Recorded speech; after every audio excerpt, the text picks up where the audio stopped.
Mas itu nanti bakal dapat upah sama imbalan dari untuk lain. Mungkin next slide. Hak dasar kerja. Sebagai manusia kita itu punya hak dasar ya, selain hak asasi manusia. Sebagai pekerja juga punya hak dasar. Hak atas pekerjaan adalah suatu hal individual yang dimiliki oleh setiap orang, tetapi pada saat yang sama juga merupakan suatu hak kolektif. Hak ini mencakup semua bentuk pekerjaan, baik itu pekerjaan mandiri maupun pekerjaan yang diupah. Hak atas pekerja tidak dapat dipahami sebagai suatu hak yang bersifat absolut dan tanpa syarat untuk mendapatkan pekerjaan. Oke, next aja ini. Nih, hak yang dimiliki apa antara lain? Pertama, hak atas kesempatan dan perlakuan yang sama. Ini ada di pasal 5 Undang-Undang Ketenagakerjaan. Jadinya mas satu sama mas lainnya nanti kalau di job desk-nya sama tapi kok dikasih diperlakukan berbeda sama supervisornya, nanti bisa protes. Pasal 5, setiap tenaga kerja memiliki kesempatan yang sama tanpa diskriminasi atau memperoleh pekerjaan. Pasal 6, setiap pekerja berhak memperoleh perlakuan yang sama tanpa diskriminasi dari pengusaha. Ini sering banget diskriminasi pekerja, apalagi kalau yang dari diskriminasi warna kulit, diskriminasi agama, itu sering banget terjadi soal diskriminasi oleh pengusaha. Nah itu mas-mas tuh harus tahu kalau punya hak untuk tidak didiskriminasi. Kemudian yang kedua, hak untuk mendapatkan pelatihan kerja. Ini ada di pasal 11 UU Ketenagakerjaan. Salah satunya ini, mas-mas sedang pelatihan kerja. Ini merupakan salah satu pemberian hak. Nanti juga kalau di sana mau naik jabatan itu kan juga ada training. Itu juga masih berhak untuk mendapatkan pelatihan kerja. Setiap tenaga kerja berhak untuk memperoleh dan atau meningkatkan dan atau mengembangkan kompetensi kerja sesuai dengan bakat, minat dan kemampuan melalui pelatihan kerja. Biasanya kalau di pabrik itu naik jabatan ada latihannya nggak mas? Ada training tambah gitu.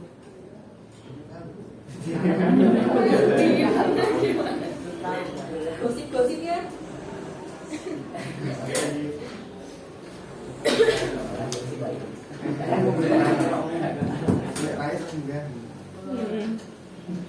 Berarti golek rai itu termasuk dalam hak atas kesempatan perlakuan yang sama.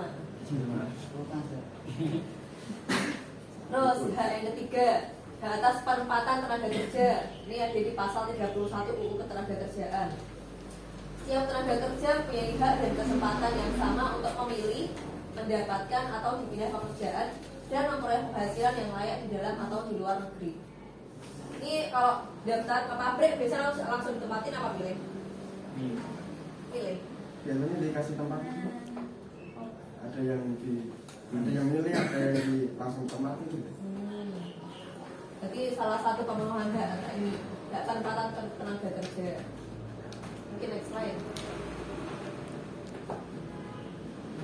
Hak lain, hak keempat, hak untuk melaksanakan kerja sesuai waktu yang ditentukan.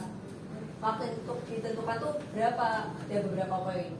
7 jam dalam 1 hari dan 40 jam dalam 1 minggu. Untuk 6 hari kerja dalam 1 minggu, 8 jam dan 40 jam dalam 1 minggu untuk 5 hari kerja dalam 1 minggu. Ini tidak berlaku bagi sektor pekerjaan tertentu. Kalau pabrik itu sampai Jumat atau Sabtu? Sampai Kamis. Sabtu kadang Sabtu. Ada yang sampai Sabtu, ada yang sampai Jumat. Kalau Sabtu masuk lembur nggak? Iya, lembur. Oh, berarti Dari Jumat. lembur itu nanti ada bayarannya sendiri. Yang penting kalau kerjanya 6 hari dalam seminggu itu 7 jam maksimalnya dalam 1 hari. Terus kalau cuma sampai hari Jumat berarti itu 8 jam maksimalnya. Nih, ketentuan lebih lanjut mengenai waktu kerja pada sektor usaha atau pekerja tertentu diatur PP nomor 35 tahun 2021 tentang perjanjian kerja waktu tertentu, peridaya, waktu kerja, waktu istirahat, dan komuter bekerja. Ini yang aturan baru. Terus, ini hak untuk istirahat dan cuti. Pengusaha wajib memberi waktu istirahat dan wajib diberikan kepada pekerja atau buruh paling sedikit meliputi istirahat antar jam kerja, biasanya siang-siang, pada cari makan, paling sedikit setengah dari 10 jam setelah bekerja selama 4 jam dan terus menerus. Dan waktu istirahat tersebut tidak termasuk jam kerja. Dan istirahat mingguan 1 hari untuk 6 hari kerja dalam 1 minggu. Biasanya di pabrik istirahat jam berapa mas? Jam 12. Jam 12. Berarti berapa jam? 8 pas habis 4 jam. Kalau 1 minggu mesti ada liburnya 1 hari. Itu wajib diberikan. Kalau enggak itu berarti masuk lembur. Lembur nanti wajib dibayar. Yuk next. Cuti itu ada macam-macam cuti. Cuti tahunan paling sedikit 12 hari kerja setelah pekerja buruh yang bersangkutan bekerja selama 12 bulan secara terus-menerus. Cuti itu didapetin setelah 1 tahun kerja. Kalau belum 1 tahun nggak bisa dapat cuti 12 hari. Tapi kalau di luar itu ini ada cuti-cuti lain, cuti sakit, masih sakit, bayi sakit bisa. Haid, ini haid, mbak itu hari pertama biasanya sakit itu bisa buat izin. Perempuan yang masa haid merasakan sakit dan memberitahukan kepada pengusaha tidak wajib bekerja pada hari pertama dan kedua. Tapi kalau mau cuti haid itu harus diberitahukan ke atasannya dulu. Mungkin nanti mas-masnya kalau punya istri di pabrik juga itu bisa dibilangin kalau haid sakit itu bisa izin dulu 1 hari 2 hari. Terus cuti bersalin berapa bulan? Bersalin mereka nggak saling baju.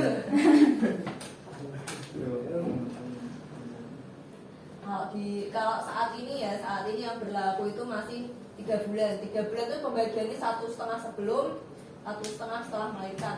Bayinya masih merah gitu. Jadinya totalnya ada 3 bulan. Berdasarkan dari perhitungan dokter kandungan atau bidan. Nah sekarang tuh lagi diperjuangkan DPR tuh buat cuti melahirkan tuh 6 bulan. Aslinya hidup. Terus ada selain bersalin ada tuh guguran juga kan nggak untuk kemungkinan ada keguguran kehamilan. Itu keguguran itu memperoleh waktu istirahat 1,5 bulan sesuai dengan syarat keterangan dari dokter atau bidan. Cuti alasan penting. Nih alasan pentingnya itu ada apa aja? Nikah masuk kerja.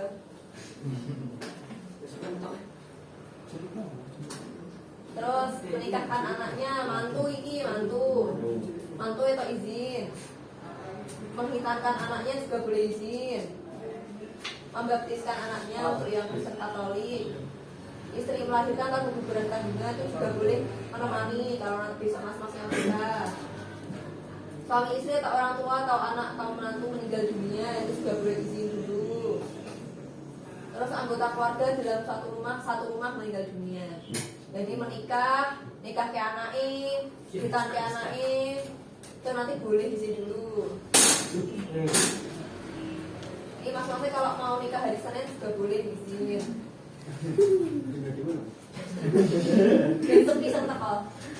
Pakanannya turun toh.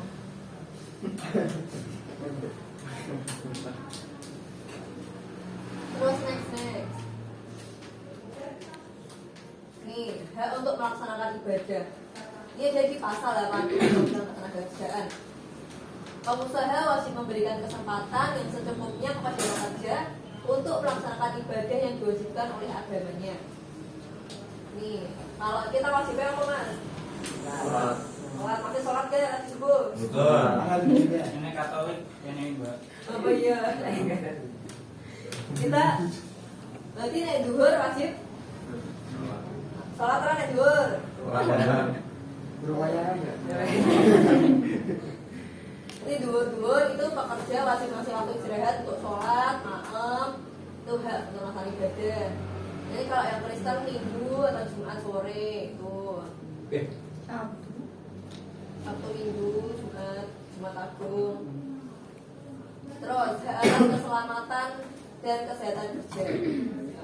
Ada di pasal 86 Undang-Undang Ketenagakerjaan bahwa setiap pekerja punya hak untuk memperoleh perlindungan atas keselamatan dan kesehatan kerja, moral dan kesusilaan dan perlakuan sesuai dengan harkat dan martabat manusia serta nilai-nilai agama.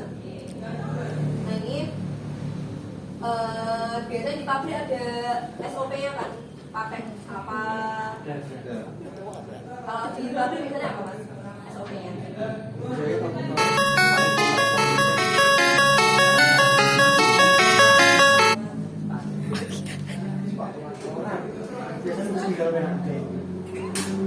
Ada standar? Ada standar? Nggak boleh, Mbak. Nggak boleh. Nggak boleh. Pabrik mbahmu ya?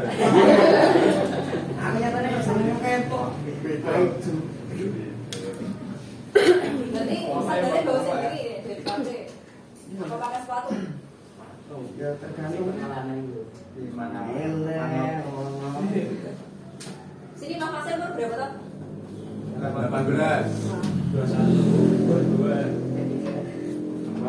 Nggak nambah terus. Berapa umurnya? 18 Mbak. Berarti aktif berarti. Paling tua ya 21. Berarti habis lulus SMA latihan sini bisa masuk pabrik. Umur 18 tuh udah tega hitungannya. Udah bisa kerja. Kalau 17 belum 18 udah. 16. Apa 16? Ngurang ya malah. Ada 16.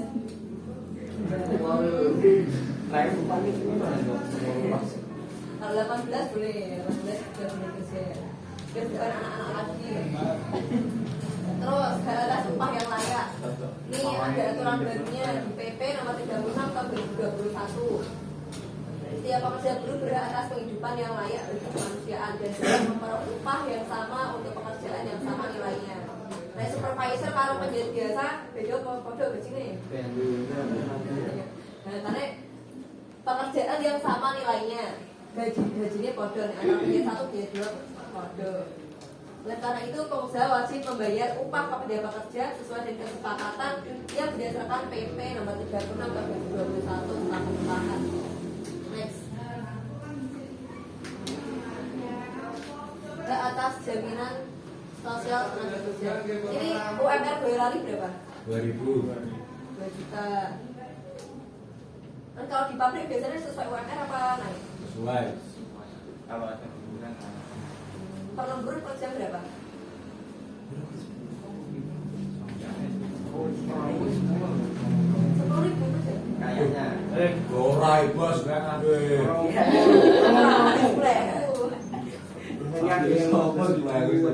Karena durasi kalau masih belum ada 3 bulan tuh biasanya 13.000. Kalau udah karyawan tetap lah tuh 15. Setahu saya. Berarti ya di atas UMR ya. Kalau PT kan itu kan pabrik kan udah PT. Kalau PT itu wajib pengupahannya di minimal UMR. Kalau masih ya warung-warung bakso kan ya gaji rong juta nyewangi si piring tak kan ya orang kuat. Lumayan atas 1.200. Bakso kan? 1.200. Ya lumayan. Kan kalau orang bakso kan belum ada badan itu boleh bawa ber. Kalau nyewangi bakso 4 kan ya orang mungkin gajinya rong juta. Terus hak atas jaminan sosial tenaga kerja. Setiap pekerja dan keluarganya berhak untuk memperoleh jaminan sosial tenaga kerja. Ini ya, 10. Hak kebebasan berserikat. Setiap pekerja berhak membentuk dan menjadi serikat pekerja. Misalnya 1 Mei Hari Buruh Nasional dan ada demo. Ini boleh-boleh aja besok masih ikut ke perserikatan pekerja, ikut demo nanti tanggal 1 Mei. Naikkan gaji saya. Nanti main Mbak. Siap terluka. Terus ini khusus mbak-mbak nih ada hak pekerja perempuan.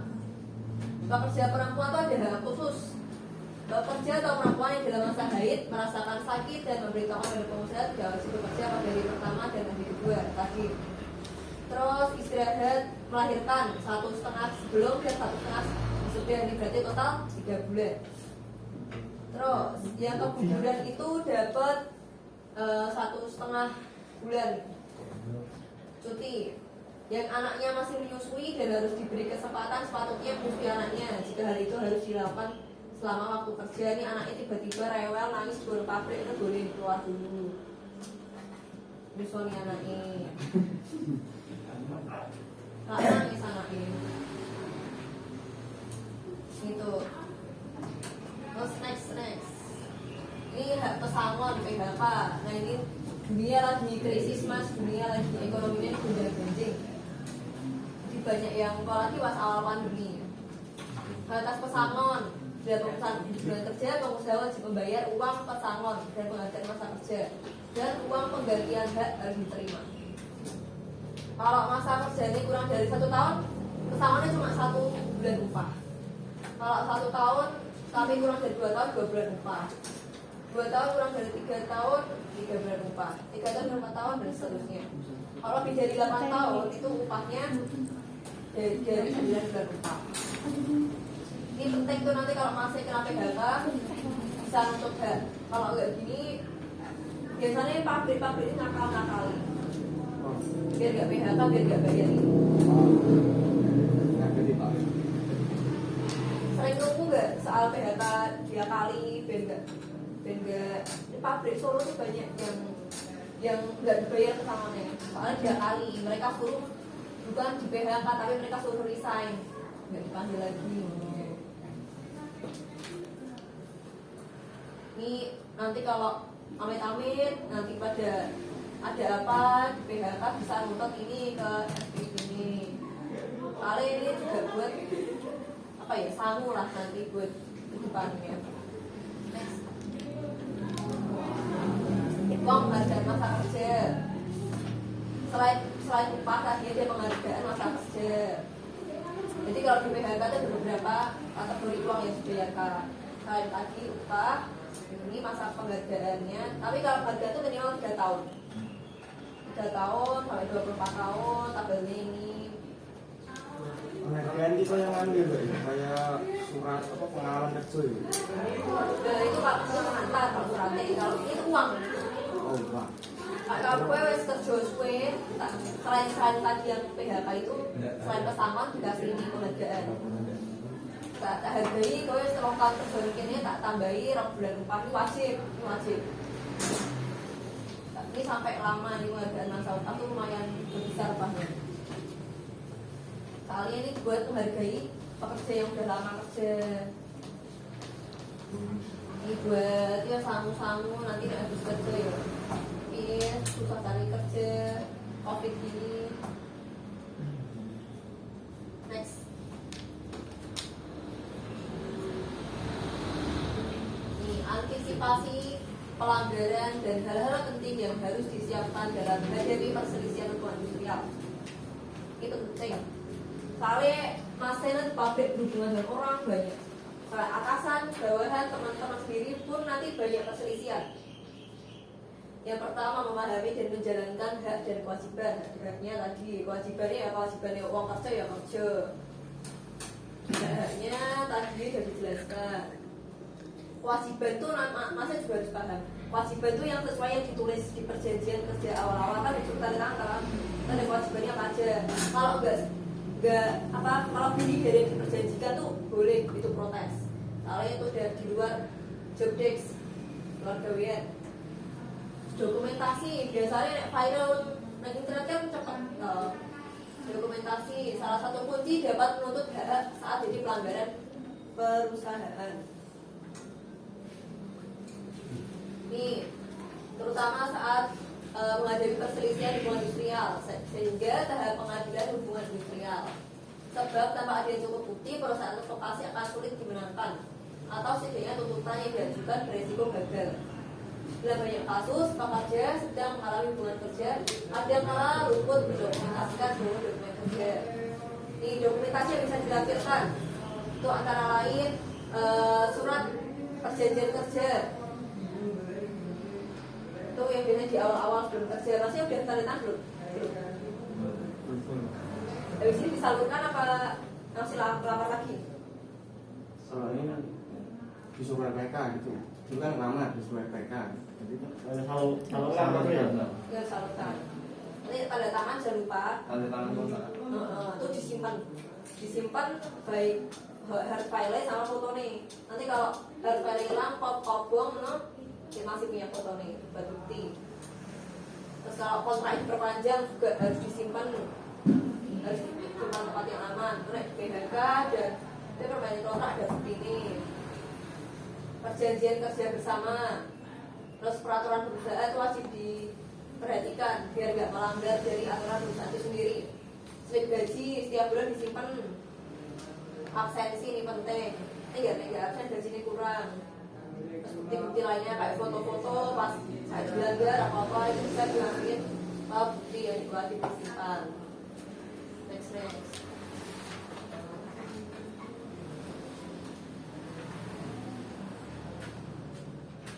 Kalau di hubungan industrial tuh kalau di pengadilannya itu berdasarkan bukti-bukti surat. Jadi surat-surat itu semua harus disimpan. Biar hakimnya bisa yakin bisa menang itu. Kalau masih itu benar-benar haknya dilanggar, itu bisa menangin. Kalau alat-alat bukti di persidangan itu ada bukti tertulis tadi yang surat-surat perjanjian, apa bukti dengan saksi. Koncone masih ditutupi SPV ini. Kalau koncone mudeng, nanti bukti saksi itu namanya saksi melihat langsung. Persangkaan ini hakim, pengakuan ditutupi SPV ini kok SPV ini ngaku. Terus sumpah itu dari saksi juga. Next. Terus mengantisipasi ancaman hukum. Pekerja yang menghadapi perselisihan hubungan industrial harus mengantisipasi risiko ancaman hukum. Ketika mengalami pelanggaran hak dan kepentingan, sebaiknya pekerja menghindari terjebak pada jerat hukum. Soalnya proses hukum tuh apa?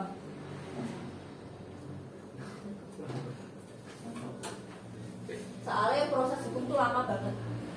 Sekali nunggu sidang tuh bisa 2 minggu, sedangkan sidang tuh 8 kali, bisa setengah tahun nggak selesai kasusnya. Sehingga tidak melakukan tindakan berlebihan seperti melontarkan tuduhan tanpa mengantongi bukti yang dapat dipertanggungjawabkan melalui media sosial. Ini biasanya suap gitu, terus ngancam-ngancam. Terus sebaiknya dihindari. Yuk next. Pelanggaran norma, pidana perburuan, dan mekanisme pelaporan. Ini ada beberapa pelanggaran yang bisa dilaporkan.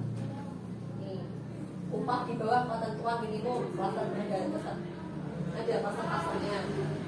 Di bawah UMR, PT, CV, pabrik manapun tuh harus minimal UMR. Membayar upah tidak sesuai dengan kesepakatan di awal-awal kan tanda tangan ada kesepakatan gajinya. Kalau tidak sesuai yang ditandatangani berarti boleh nuntut. Tidak bayar upah kok, jual sensasi, harga gaji. Memperkerjakan melebihi ketentuan jam kerja, tapi lebihan nggak dibayar, itu boleh protes. Memperkerjakan pekerja difabel, tapi tidak memberikan perlindungan sesuai ketentuan. Di pabrik ada yang difabel. Difabel tuh berkebutuhan khusus. Nggak ada. Tidak memperkerjakan kembali pekerja yang tidak terbukti melakukan tindak pidana. Ini sering banget untuk diakali. Kompensasi PHK yang tadi berapa bulan tidak dibayarkan seluruhnya. Hak pensiun tidak dibayarkan. Pabrik berapa pensiunnya biasanya? 60. Jadi sampai tua itu nggak tahu. Itu pensiun, kalau uang pensiun nggak dibayarkan bisa dilaporkan. Terus ada pelanggaran hak istirahat dan hak cuti. Memperkerjakan anak-anak itu kalau dipekerjakan minimal 18 tahun itu, di bawah 18 nggak boleh. Ini tetangganya kalian belum 18 nanti nggak boleh. Diomongin yang cowok-cowoknya tulan sik wae.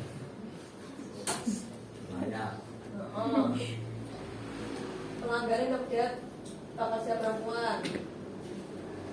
Ini angka bisa antar jemput tuh biasanya di pabrik Seritek kan ada di sini antar jemput. Ini juga masuk hak yang bisa didapatkan oleh pekerja. Terus tidak memberikan kesempatan beribadah Jumatan malah dibuat jadi ya Jumatan lah bisa boleh dilaporkan. Jumatan sih Pak, lah itu jam target deh. sholat sih. target itu. Nah, jam target kok tiba-tiba meninggal gitu. Pelanggaran hak istirahat pasca melahirkan tepatnya 3 bulan sampai 1,5 bulan. pelanggaran terhadap mogok kerja atau larangan menghalangi mogok kerja. Mogok kerja biasanya 1 Mei ini udah protes. Nek mogok kerja gara-gara putus karo pacare ta ora?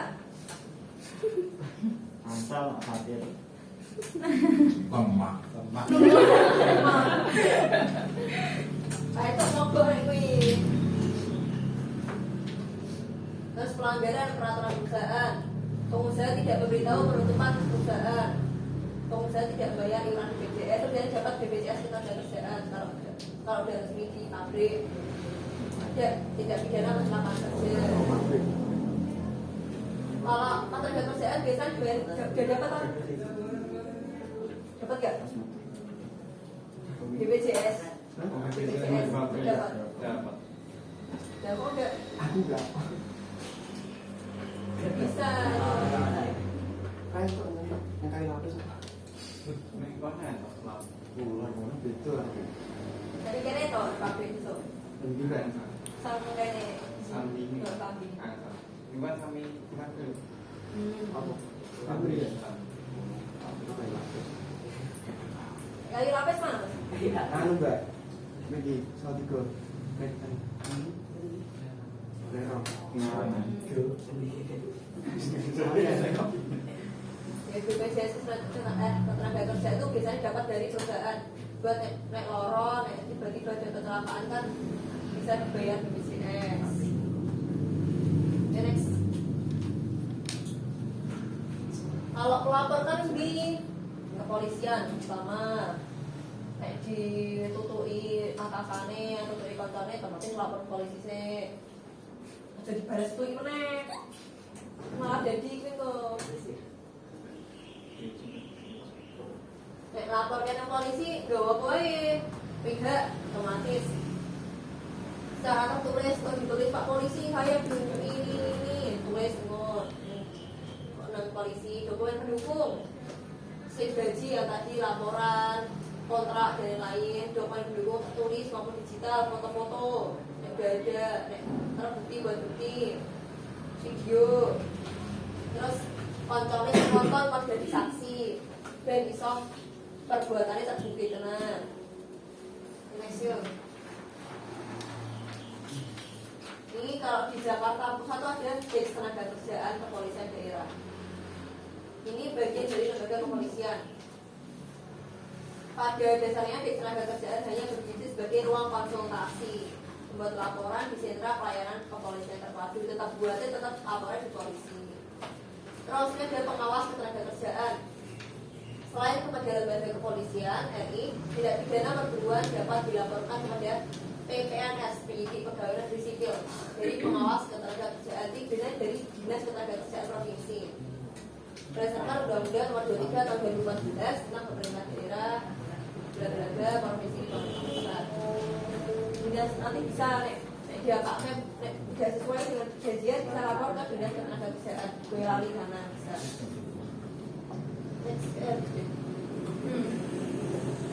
Terima kasih dari saya, mungkin ada pertanyaan. Pertanyaan dokter.